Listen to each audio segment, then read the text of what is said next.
guys, it's me, Shawl360, and this is the K-Drama Club. We're back with Uncontrollably Fond. I know it's been a minute, but I had some personal stuff I had to work through before I could come back and do the K-Dramas, and I finally think I've gotten to a good place with everything, so I'm ready to start back, and I want to start back in a big way, so I picked a drama with two huge leads. I've got Woo Bin and Suzy in Uncontrollably Fond.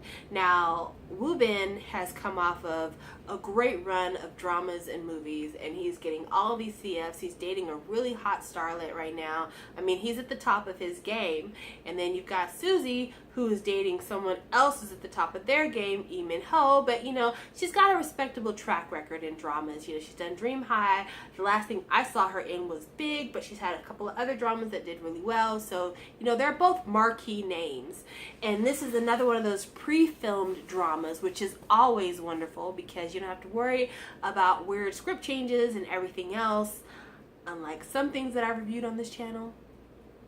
So yeah, I'm really excited about this, But I kind of made a bit of a mistake when I started watching the show. So just so you know, there'll be plenty of spoilers throughout this whole review.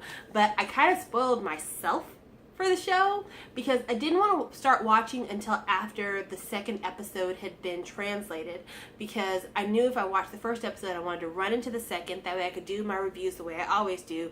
I do 2 episodes at a time.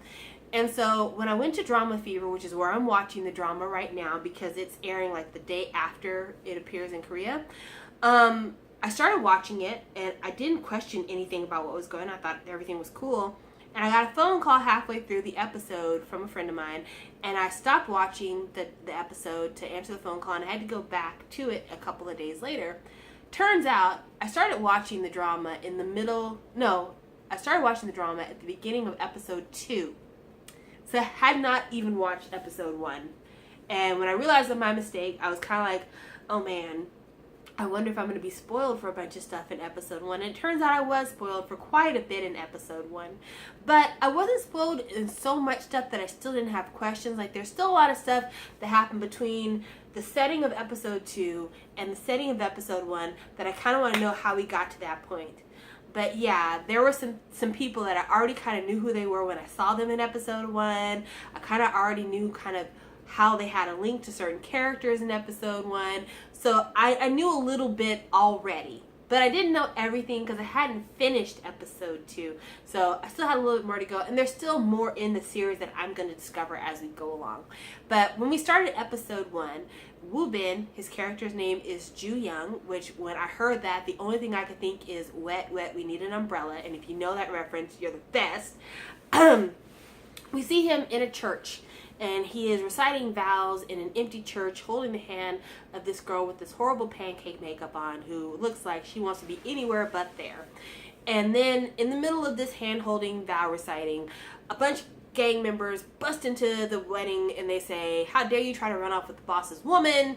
You know, we're fixing to end you." They take him outside and they start to beating him up. Like, they're really whomping ass. But he's giving as good as he's getting. I mean, he's kicking people, hitting people, throwing people into windshields. Like, he's really doing it. And then in the midst of the fighting, the big boss's lackey pulls out a gun and shoots him. And it's one of them through and through. It's like, it's just... So it looks like it's over. But then he doesn't fall. And he starts walking towards the gunman. And you're like, okay, this is different. Turns out this was actually a film set. And he's walking towards the gunman and he tells him who shoots people with guns. And he basically tells the producers, I don't want to die. I know I signed the contract and I'm doing this drama with you guys, but you know what? I don't want to die. I don't feel like dying in this drama. And of course the producer is livid because they're literally filming the last episode of the drama the day that it's supposed to air that night. And this is kind of an Inception-y, kind of like our meta dig towards the way dramas are done, because this is one of those pre-filmed dramas. And the way dramas are done traditionally is they are kind of aired almost the same day that they're being put on TV. They're filmed at the same time. So, you know, I see where y'all were going with that, writers. But he leaves the set and he goes to go see a doctor, and he finds out from the doctor that he is dying in real life, that he's got probably months to live. And so now you understand why he didn't want to die on TV, because he doesn't want to die, period. And this is one death he can kind of control, whereas his actual death he cannot. But he does go back and he films the death scene. And I'm going to talk about him and then I'm going to talk about her in episode 1. So he films the scene, which we find out from a side story with Susie's character. He films the scene, goes back home, he's playing with his big fluffy dog, and as he's playing with his big fluffy dog, he's like, I want to go get something good to eat because all I eat is ramen. That's probably why I'm sick now. So he goes to this restaurant with this kind old lady who's feeding people porridge and talking about, you're too skinny, you don't need to eat spicy food. He goes in the restaurant. Well, apparently this old lady is kind to everybody but him. Because she is just, I'm not going to serve you, get the fuck out of here, be sure to sprinkle salt at the door when he leaves because he's poisoning my place. Like, she's really, she's not having it with him. But he wants to eat there. He wants to buy 100 bowls of soup. I mean, he's trying. In fact, he even asked one of the guys sitting at the table, can I have a spoonful of your soup? Like, he really wants to be there. We find out why, because that is his mother's restaurant, and his uncle is like, hey, just keep coming back. Eventually you'll wear it down. The uncle's kind of trying to play peacemaker between the mom and the son. And from what it sounds like, the mother isn't talking to her son. From what it sounds like, she isn't talking to her son because her son didn't go on to do a respectable career. Instead, he is an actor. Even though the uncle tries to tell, like, being an actor nowadays, especially when you're as big an actor as he is, that's not disrespectful. Like, that's, everybody knows who you are. You're more famous than politicians. You're more famous than, historical figures. You are it. The culture's on you. Like, this is a good thing that he's doing. But, mom's not hearing it. She's not having it. And apparently mom and her little restaurant are not doing so good. So the uncle's like, you really need to be trying to be in your son's life because you need his help. And one day when you need it, he's going to act like he doesn't know you the way you're acting like you don't know him. So you go through that, and then Ji-young goes back to his place, and his manager, who we find out later is his cousin, is like, you need to do this documentary because, we're going to make a lot of money off of it, and it's going to be great. And he's like, yeah, I know I told you I was going to do it, but I don't feel like doing it anymore. I don't feel like doing shit. I'm not going to do no commercials, no documentaries, no dramas, no movies, no nothing. I'm going to sit at the house. Because, stubborn K-drama character doesn't want to tell other people he's dying. So the manager is pissed off because, they've already been given money for this, and, it was supposed to be something to really help his image because I guess he has a bad image in the press, whatever. And this is where we need to start talking about Susie's character. Her character's name is Noel, which I'm going to pronounce it as Noel because it's just easier for me to call her Noel, even though her name is Ul, and then her last name is No, so that's where you get Noel. But yeah, Noel. So we've got Noel, and she was our device in finding out that he went ahead and he filmed the death scene of the drama because she was talking to her friend on the phone in her ear while she's at a stakeout, because apparently she is a journalist and she had a lead on a company that was doing illegal dumping, and she was trying to film the evidence of it so that she could do her news story. Well, they catch her in the brush filming them. They take her back to their corporate office, and they kind of hold her hostage in a room for a little while. And then when they come back to see her, they've erased her camera and, all traces of the evidence she gathered that night. But she tells them, like, that's cool. I already have plenty of evidence from the other nights that I filmed you guys dumping that you didn't know about. So, you can go and let me go now. And also the people in my office are waiting for me. So if I don't show up, they'll know that I'm gone. The guy at this company is like, okay, well, I'm sure there's something that I can do to convince you not to publish this story. Slides a thick envelope of money towards her, and she takes the money, which was really surprising. Really surprising. It was surprising for me that she took the money based on what I saw of her from episode 2. But also just in general, a lot of times you don't see characters being corrupt from the jump like that when they're supposed to be lead characters. But she takes the money and deposits the money into an account for a loan shark. And apparently she owes like a ton of money to this loan shark, and this was one of her many payments that she's making on it. We find out that she lives with her aunt and her brat cousins, and probably this money that she borrowed is money that she borrowed to help her brother who's going to college, even though we find out through episode 2 that this is actually money that she's paying off from loans that were made by her father when she was younger. We'll talk about the father thing later. So anyway, the people at her job, where she's a journalist, find out she took a bribe to dead a story, which that's a big deal. That's a really big deal. And that's why it's also surprising that she took this bribe.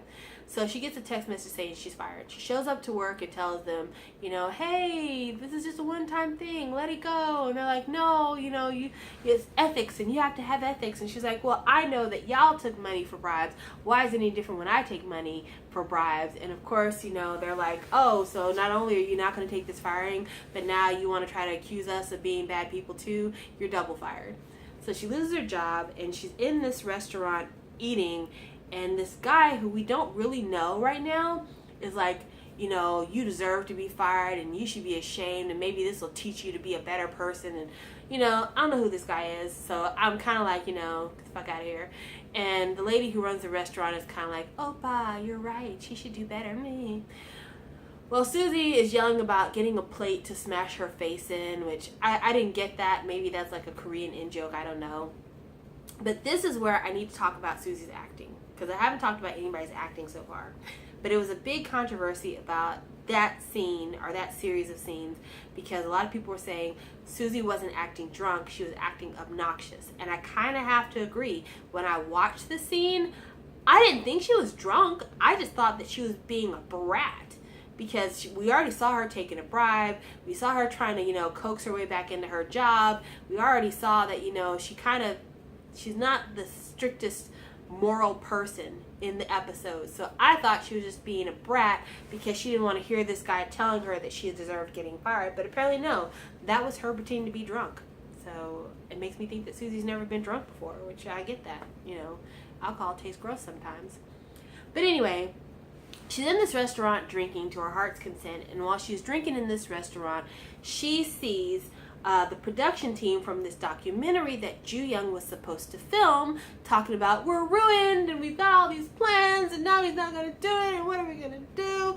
Well, she hears this and she thinks, opportunity. So she follows them out of the restaurant, and while they're at the corner, helping the one guy that was way too drunk, she tells him, hey, I am a PD. If I can get Ju Young to do this documentary, will you give me a job? Because I need a job. And of course they're like, what makes you think that you of all people could get him to do this documentary when you are literally a stranger to everyone? And she's like, no, really, I can do it. And she, I guess, decides that this is gonna work. And in real life, I could totally see why they'd be like, whatever, how is this gonna happen, because who are you? But this is drama world. So immediately after that, she shows up at Ju Young's house in front of his buzzer, telling him, oh, I'm your friend, let me in, I can talk to you about the drama. Like, in real life, this is where the police would be involved. Like, you show up at my house, and I have this big, kind of like metal fence to block me off from the public. You're in my house, at my front door, and then when I tell you to leave, you don't leave, you stay there until you have to build a snowman. Like, real life, Shawwal again, police would be called. But obviously, he doesn't call the police because there's something there. And at this point, you have to assume either he finds her attractive or he thinks that he knows her from somewhere, which when you watch episode 2, you realize where he thinks he knows her from. So the next day, Ju Young gets in his car to go ice climbing, which, okay. And as he's getting ready to leave his property, she runs onto his property as that big metal gate is opening and hops in his car. Again, this is one of those moments when I would drive us directly to the police station and you would be arrested.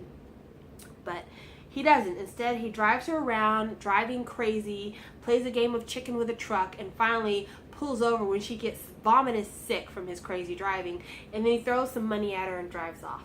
Well, it's like snowing and super cold outside, and he hears a report that a girl got hit by a truck who was walking on that same road where he deposited her at. So he thinks that maybe she has been run over by a truck. Well, he goes back to go look for her, and he sees that she's not been run over by a truck. She's just stumbling in the snow to, I guess, get to a telephone or something else somewhere because they're in the middle of nowhere. And as he's looking at her, he gets a call from this lawyer that he had contacted earlier about trying to find a mystery woman. Turns out that the lawyer found the mystery woman, but Ju Young thinks that he has found the mystery woman too, and he thinks it is this Noel character. So he goes down to confront her, and he's like, do you know who I am? And she's like, of course, you're on TV all the time. He's like, no, seriously, do you know who I am? He's like, of course I know who you are, you fucking bastard. But if I told you I knew who you were before, would you listen to me then? No. So, so I didn't say nothing. And this is where, like, again, reality show, I'm like, okay, it'd be one thing if they had different actors playing Susie and Woo-bin when they were in high school. But when we get to episode 2, Susie and Woo-bin are being played by themselves in their high school incarnations. So how could you not recognize her? Her hair color is the same. Her makeup is very similar. You look exactly the same with the same haircut, the same face, height, everything. And Woo-bin looks like the world's oldest teenager. No lie. Like, he looks like the world's very oldest teenager. So how could y'all not recognize each other? Like, come on. No wonder you didn't kick her out when she first showed up at your place, because you knew exactly who she was in that very moment. And if you didn't, then that's just lazy writing. But anyway, now we're in episode 2. Episode 2, we show kind of the backstory of Noel's character and Ju Young's character. So Noel's character, when we start episode 1, she is a child of a single parent. She's got a brother and she's got her dad, and her dad runs a food stall, and she likes to give food away to her friends, and her dad's like, you need to quit doing that because we are drowning in debt and I need this money. But she's, happy-go-lucky. She's a very good friend to all of her friends, and she believes in, justice and fairness and charity and la la la, rainbows and sunshine. We see Ju Young. He is getting suspended from school for getting in a fight.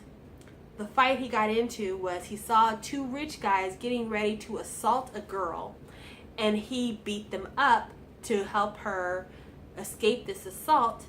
But because these 2 rich guys are from big families in town, they get him in trouble for assaulting them, and they don't get any trouble for assaulting this girl, and they pay off the girl's family not to testify in Ju Young's defense. And the mom is like really hysterical about it because she's like, it's not fair, my son needs his grades, he needs his good record, I'm trying to protect him, and this girl is lying,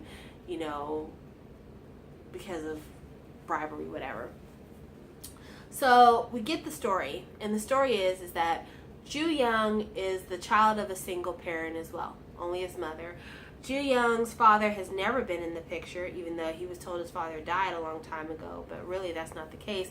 Turns out his father is this assemblyman. Well, no, take that back. His father is a prosecutor at the time of episode 2. We later see his father in a scene in episode 1 where his father was an assemblyman, and his teenage daughter has a crush on Ju Young, which is crazy because it means that his one child has a crush on his other child, so the half siblings, gross.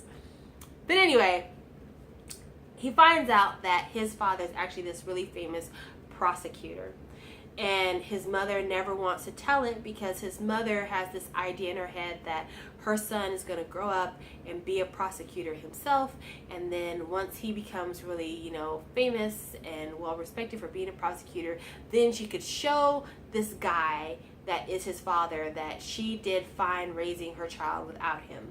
Which the reason why she raised her child without him is because this guy's brother told her, you need to quit dating my brother because he has a career in front of him and you are just a lowly bar girl and you don't deserve him. And at that time she was already pregnant, which, I'd have told it anyway, but, that's just me. I'd told it. So when Ju Young hears this news, he decides that he is going to be a really great student, and he's going to show his mom that all of the time and effort she took to raise him was not in vain, and he's going to study his ass off and he's going to do great. And he actually kind of semi-stalks the prosecutor to get to know him a little bit better, and then they share an umbrella together, and you could tell that he's clearly fangirling / I have a secret to tell you but I can't tell you right now kind of thing. And the prosecutor's just like, oh yes, one of my many fans, yes, I know, I'm so brilliant, people want to be like me. But then we see a dark side of the prosecutor prior to when Ju Young gets to see him, and it has to do with Susie. So Susie has this friend who used to date Ju Young, and she tries to get Ju Young to go back out with her friend, but he doesn't want to because he's busy studying, and also because I guess he maybe didn't really like the friend all that much anyway. And as she's kind of feeling bad because Ju Young doesn't want to get back with her friend, and then she's thinking about how she used to have a crush on Ju Young and how that all fizzled, she tells her dad, hey, meet me somewhere so we can grab a drink because I just want to, let go of all my frustration and stuff. Well, her dad is lugging around the food cart late at night, and he's ready to meet her to go have a drink. He gets hit by a driver who is like really doing way too much speed in the middle of this kind of sleepy town area. She hits him dead on, gets out her car, sees she's knocked over this guy, gets back in her car and drives off. Turns out the girl is the daughter of an assemblyman, and the assemblyman calls the prosecutor and tells him, you need to get my daughter out of this mess. The prosecutor he calls is Ju Young's birth father, and Ju Young's birth father helps to cover up the crime of the person who actually ran over Noel's father, and her father ends up dying later on. Well, Noel goes to the prosecutor's office to try to get justice because they bring somebody in and say that he was the one who ran over the father, and Noel's like, I know it wasn't him because it was a girl that was driving the car. I know what the car looks like. I saw it happen. This is fraud. This is not right. So she confronts the prosecutor, and the prosecutor, of course, is like, get away from me, little girl, you don't know what you're talking about. But she kind of catches him in a lie, but still, he blows her off because, he's beholden to his higher-ups. He doesn't worry about her. And so, as she's leaving, Ju Young kind of sees that she's gotten into it with the prosecutor. He trips her, and then she's like, you can laugh at me all you want to, but how are you going to be a prosecutor when you are like the stupidest guy in class? And of course, Ju Young is mad because she insulted him in front of his father, who he's trying to make an impression on. So he decides that the best revenge is to embarrass her by pretending to be her boyfriend and, making her embarrassed in front of all her friends and in front of the friend who he used to date as well. So he carries out that plan, and then after that he finds out that Noel's father has died, leaving her and her brother orphans, and they've had to run away from home because loan sharks want to collect this debt that her father created, and so they can't even go to his funeral because the loan sharks are at the funeral waiting for her. So that causes him to kind of rethink the way he treated her and whether or not he really deserved that cuss out that he got. And so he starts kind of replenishing her signs, asking for information about the hit and run. He's kind of trying to find out where she's at, what she's doing. Like, he's concerned about her because, as we established early on in episode 2, he's not a bad guy. So by the end of episode 2, he gets a phone call from her because she had disconnected her phone because these mafia guys were looking for her. He gets a phone call from her, and we'll see where it goes from there. But that's kind of where everything leaves off for the first 2 episodes. And I'm curious to see kind of how their romantic relationship evolves from there, how they end up going to school together. Did the loan sharks ever catch up with Noel about this stuff? Did the prosecutor turned assemblyman, ever find out that this is his son? And if so, what's he going to do about his daughter having a crush on his son? Because yuck, gross. Why is it that Ju Young's mother doesn't want to talk to him anymore? And why is the uncle having to be the one to smooth this over? How did he get into acting? Because he does end up bringing up his grades after all. In fact, his mom, as a thank you to the teachers for him being able to bring up his grades, brings like all the food from a restaurant. It's like, thank you so much. Enjoy. This is what you get for making my son have good grades. She really does a lot. It's really funny. But yeah, so many unanswered questions, and I hope that they're all handled well, and I hope that they all make sense, because it looks like this it looks like this series is going to do a lot of time jumping, like showing present day, going back to past day, going back to present, going back to past, and I need all of it to make sense, because there's already signs that some of it is not making sense, or at least some of these timelines I'm not seeing where people would recognize people or why people are acting the way that they are. So hopefully they'll explain it in a way where it'll make sense. And then hopefully at the very end of this drama, we'll find out that the doctor actually got the diagnosis wrong, and that the person who's actually going to die is the assemblyman. And before he dies, his son is acknowledged. And, you know, this is what I do. This is what I do. My favorite part of dramas is try to guess where everything's going to happen. So here are my guesses for what I see happening in the future. Susie and Noel and Ji-young are going to start dating each other. Somehow or another, she's going to come across that assemblyman's daughter who killed her dad, and they're going to be rivals, and then it's going to come out that she killed the dad and all that. Noel is going to get Ji-young to do this documentary. They're going to grow closer as a result of filming the documentary, and their old flame is going to come back. He's going to find out that the doctor had the wrong name and that he wasn't the one that was actually going to be dying in a few months. That mom will finally forgive him when she sees that his dad was actually no prize and nothing to be, you know, building your life trying to impress somebody about. So these are all the things I anticipate going forward. But I'm not mad at the drama. I just feel like if they don't do something to break out of cliches, this is going to get to be a very boring drama to watch. And a lot of this drama's success is going to hinge on the amount of chemistry between Woo Bin and Susie as actors and as characters. Because right now, like I said, it just seems like it's a lot of cliches, and if they don't do something to kind of break out of that cliche box, then the only way this drama can succeed is through chemistry and through interesting side characters. But you know what? There's been a lot of dramas that have been saved by that. There are a lot of dramas out there that are cliche to the max, but the side characters and the chemistry of the lead characters have carried these dramas on their back and made people stand them. And so, you know, I still have hope for it, but right now there's just not enough scenes with Woo Bin and Susie together right now for us to see that chemistry. And, you know, we still have a lot of backstory and questions that need to be answered. So I'm waiting to see all that, and I hope it works out because I'm in it for the long haul, guys. I'm going to be watching this series until the end. In a few days, I'll be doing the reviews for episode 3 and 4. So look out for those, and yeah, let's watch a drama together. I will talk to you guys later. Bye.